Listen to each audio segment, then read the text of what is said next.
सिंध के sports minister सरदार मोहम्मद बख्श खान मर sports board के सेक्रेटरी अब्दुल हलीम लाशारी की हुकूमत तहत जिले कश्मीर के बलोड़ मल पहलवान उस्ताद मोहम्मद इलियास मला ऐं नौजवान मल पहलवान मोहम्मद ईसा मला की तरफा घोसपुर भरसा मीर वाहिद बख्श खान बजारण ग्राउंड से सिंध की सकाफती रांद मलाखड़े जो मुकाबलो करायो वियो।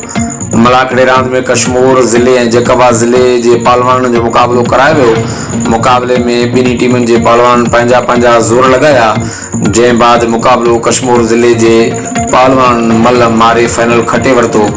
मलाखड़े रांद में आस पास के शाकीन वरी अंग में शिरकत करे लुत्फ हासिल किया और पहलवान के खूब दाद दिनों। मलाखड़े में इलाके के भलोड़ मल पहलवान अब्दुल रसूल मला उस्ताद वाजिद अली मला सहाफ़ी तारिक बयो के मेहमान खास तौर पर घुरायो वियो, जैके मेज़बान पहलवान मोहम्मद इलियास पहलवान मोहम्मद ईसा पारा सिंध की सकाफती सुखड़ी अजरकन जा तोहफा पेश किया विया। आखिर में आयल मेहमान खास का विनर टीम के पहलवान अली शान मला, अमजद अली मला और मुनीर अहमद मला के इनाम दिना विया।